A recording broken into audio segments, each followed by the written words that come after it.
Hello and welcome back to the Spiritual and Mind channel. If you're new, welcome and thank you for joining me. My name is Brandy Nicole. Here on the channel, we focus on mindset, mental health, and spiritual health. And the concept of spiritual warfare, spiritual attacks, and spiritual battles has been on my mind. And I just want to share what I'm figuring out about it because ain't no time like real time anyway. So just in general, I've been feeling like I'm in the midst of a spiritual battle, and it's all good. Like if you know how to handle them, then it's all good. But if you don't know how to handle them, it can be a risk to your spiritual safety. So I just want to talk through it a little bit. I'm not looking so put together. I was working out today, just took out my little ponytail, and I am drinking some pond water. But I feel really excited because I just meditated. So we're going to get into this topic of spiritual attacks, spiritual warfare, spiritual battle. What does it mean? Why is it happening? What are the symptoms and what you can do about it? So if you're interested in this kind of content, be sure to stick around. We're going to just jump right to it. So, excuse me, I was meditating on this just a little bit because I thought, I could go start Googling and getting all this research and all that. Or I could just, ask God what God would say, so meditate, try and connect with God, God's energy, and what is this? What's going on? Why is this happening? And how can this be utilized in a helpful and healthy way? So here's what I came to understand just from my meditation and kind of spending some time in thought and reflection, really.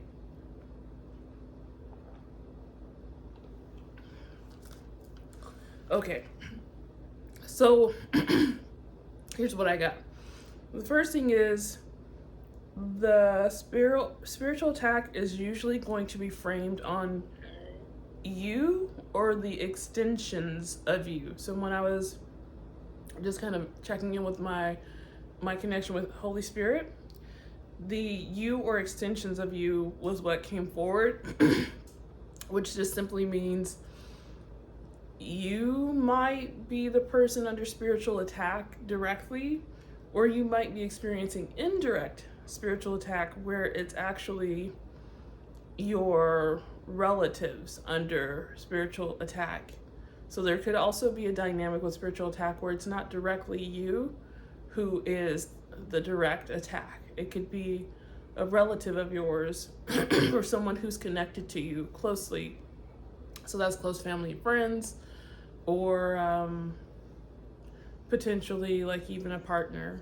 So someone else may be under spiritual attack that is connected to you. So you may feel some of the blowback of their spiritual attack, right? So the second thing that really comes up with spiritual attack, just to understand it, is usually why is it happening? So these are the questions that I first started with, why is it happening? It's because you or an extension of you is experiencing attack. But what is the attack exactly? Why is it there? And the answer was due healing. So you're due healing. So that makes sense to me too, that when you're under spiritual attack, that this is a amplifier of really seeing where you're most vulnerable ultimately, because you can't be under attack about things that are pretty low value to you. You're going to feel attack when it's something that's of value to you. So that is going to also align with, this is going to be the space where you actually can do healing and where you are likely due healing. D-U-E, due date, due. So you are likely due for healing wherever you're finding the spiritual attack to be focused. So it might be in your relationships with specific people.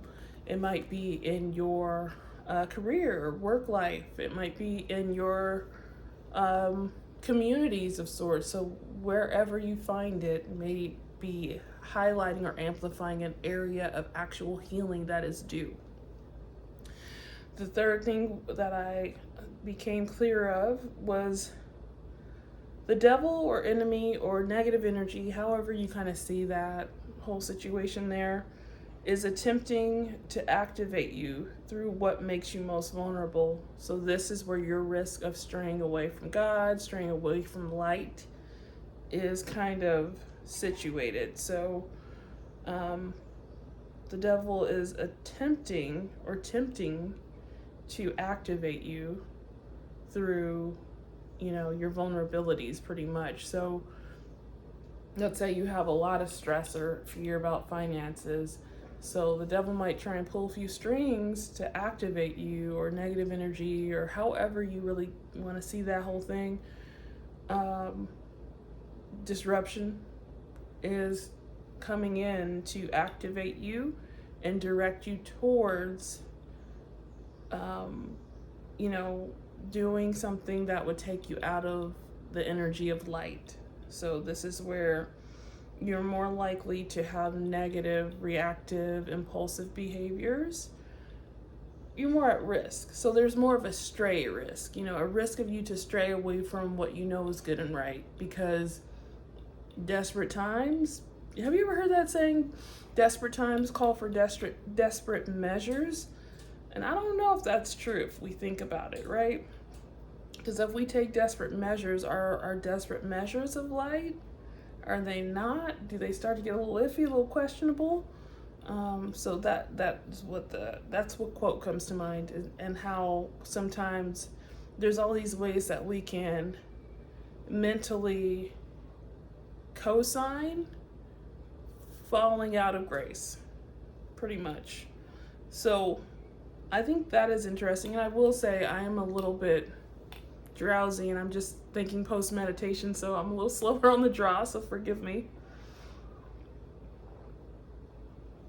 This pond water is bomb. So it's just water, a handful of greens, an apple, a scoop of lemon collagen, some apple cider vinegar, 2 teaspoons of monk fruit sweetener, which is sugar-free sweetener, and then 30 drops of chlorophyll, liquid chlorophyll. It's very good. And good for you too. So much good happening in this little glass. Okay. So the next point I was going to make here is just what else is tied to like the actual act of spiritual warfare, like what's going on, like what is the ecosystem. So there's also a change needed. So spiritual warfare, spiritual attacks, so on and so forth, indicate there's a change needed in your approach or connection, or both. Approach and connection potentially.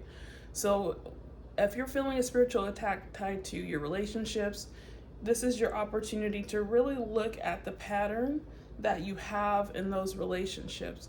Really look at the pattern that you have in your approach, because that is going to be priceless information for you to actively evolve from the spiritual attack to win the battle.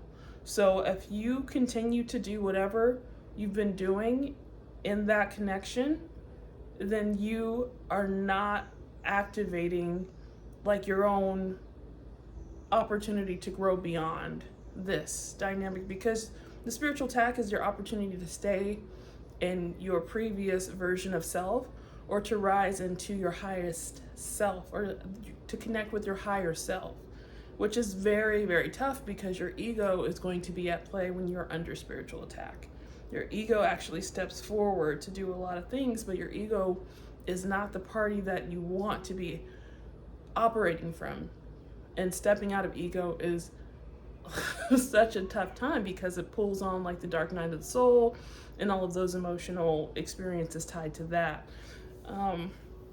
So look at how you connect and look at how you approach. Look at the connection pattern, look at the approach pattern. So whatever you're doing, really pay attention to what you're doing. And I think a good way to frame that is to ask yourself, what is it I'm teaching from my behavior, from the pattern? Like, what is the actual thing I'm teaching? Am I teaching equal value? Am I teaching self-focus? Am I teaching conditional love? Am I teaching gluttony? Am I teaching addiction? Am I teaching avoidance? Like figure out what it is that your pattern is actually teaching. So not what you want to communicate, but like what literally happens. What is the message that is unsaid from what you're doing? That is how you'll kind of figure it out. So the next thing that is kind of tied to spiritual attacks, spiritual warfare, and a spiritual battle is learning to rebond with yourself, because there's going to be a part of this that's healing for you, but also healing for the extensions of you. So your relationships with others and the relationships with person, place, or thing, right? So what is the inner story that you need to rebond with, reconnect with? And you're gonna do that through yourself. So maybe it's how you see yourself as being the person who always XYZ, right? We all have some sort of internal story we say about ourselves. I'm this person, this is my experience, this is always my experience, this is always the pattern. Or always and never are strong words, but just in general, we have like this shorthand as humans as far as this is what we do, this is what we don't do. So on some level, there may be a little bit of that in the background, but you want to be able to rebond with yourself and rewrite that script and story, because that's who you were. Your higher self can't simultaneously hold on to that version of you. Oh, I like that, perversion of you, versus like the real truth of who you are. So sometimes this is the material that we have to let go of. The I'm always X, Y, or Z character. It may be time to let that go and try to release that concept and replace it with a healthier self-concept of I am healing and loving on that version of my past self, but I no longer require to present that version of myself. I am connecting more with my higher self. My higher self does A, B, and C instead of X, Y, and Z, or whatever, So other than that, I wanted to share symptoms. So you'll know like, well, what happens when there's symptoms of spiritual warfare happening?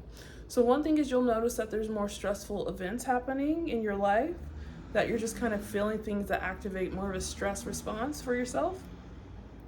And I would say also second to stress would be anxiety.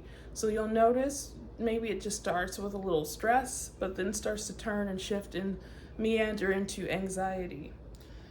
So you might have some stressful events, you might have some anxious or anxiety-provoking events as well. They're not always the same thing, so it's important to see stress as like a precursor to anxiety. Also, sleep disruption. You might find that your sleep is becoming unsettled. You might start to have strange dreams, weird dreams, upsetting dreams, or disrupted sleep where you're just not getting quality sleep. You might find that you feel more distraction, that you feel like it's harder to pay attention. You feel more flooded or overwhelmed in general, maybe more stimulus overload. You might feel fear or shame in a pronounced way. You might feel decline in your nutrition, where you find yourself eating more junk food and that sort of thing. You might find that you're having emotional pileup. That's where you're having a lot of emotional reactivity to several things or several different events that kind of give you that same negative emotion, where it's just like back to back to back to back and just kind of stacked on top of itself. So I call that emotional pileup. You could have episodes of egoic misunderstandings, where your ego is stepping forward, misunderstandings are happening in your connection, and your ego is kind of just at the forefront of it all, and you're just like trying to deal with that, because your ego can do a whole lot of damage and create a lot more complications than actually exist. So be careful and try and make sure that you take good care of yourself when you feel like, okay, I'm getting upset about all these different things, I'm responding to all these different things, I'm reacting to all these different things. You might find that you have more of an addictive behavioral pattern. So there's tons of different addictions that exist. One can be substances, one can be screens and TV time or YouTube even. Addiction can just be your phone, it could be spending money, it could be shopping, it could be food, it could be drugs, it could be sex, or wait, no. take that out. I realize like you're not supposed to say the actual word. So hopefully YouTube doesn't ding me on that. But you know, it could be addiction to anything. So anything that is not healthy and imbalanced or good for you can count as an addiction.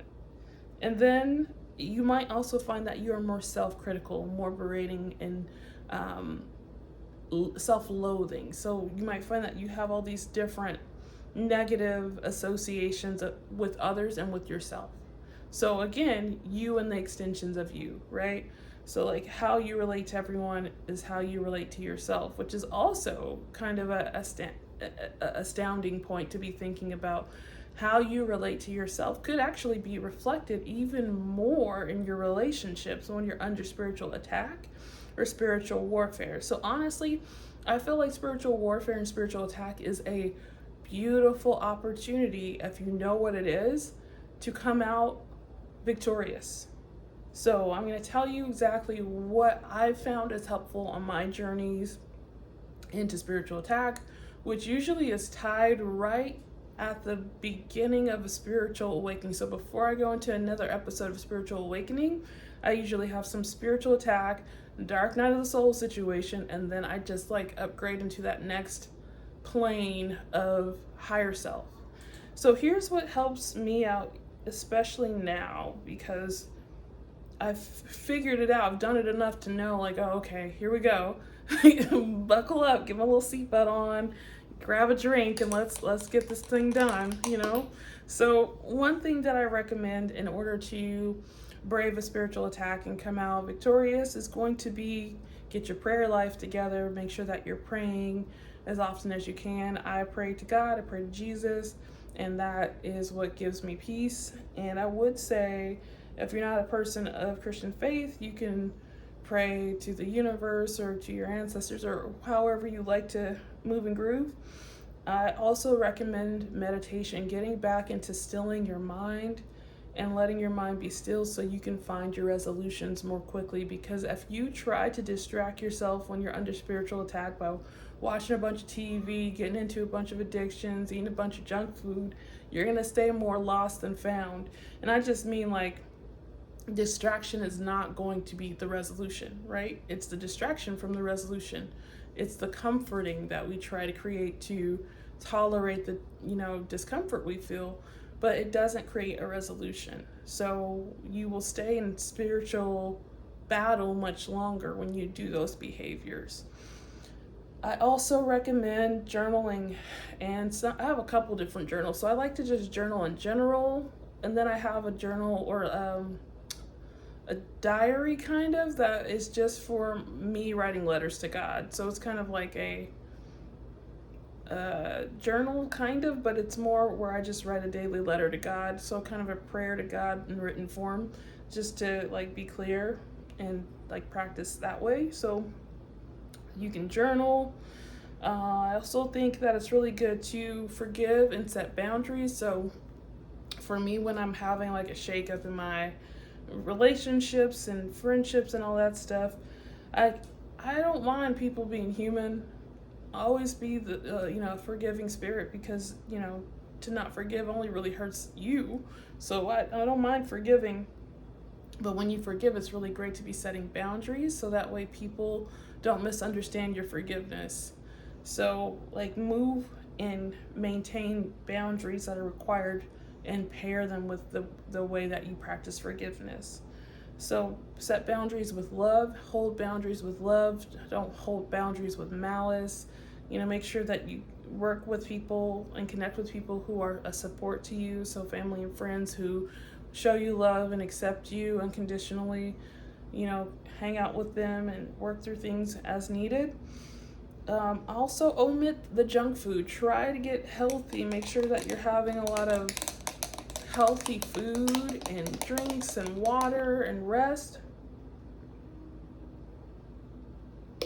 It just gives you better decision-making power, and that is always a good thing. Also, detox from screens. So reduce oversaturation of content consumption where you're just flooded with everybody else's thoughts, flooded with everybody else's opinions and suggestions, because everything you watch generally is suggesting something to you. So even if it's something you watch that's pretty mindless, it's suggesting that to you. Everything that you engage with is also engaging with you. So it's really important that you detox from screens, because you need to be engaging with you. God needs to be engaging with you, so you can understand what's going on and be in fighting shape, as they say. So be very protective of what you engage with and what you allow to engage with you. So this is where it's prime time to go on sabbatical from the Instagrams, even from YouTube. I don't have YouTube on my phone currently. I don't have Instagram on my phone. It is a part of how I stay connected for my business, but I am really trying to step back from exposure, because I want to be in a place of clarity right now, so I can stay comfortable in this spiritual process. Also, follow your sleep-wake schedule as best as you can. So if you're a person who gets up at 6, get up at 6. If you go to bed at 9, go to bed at 9.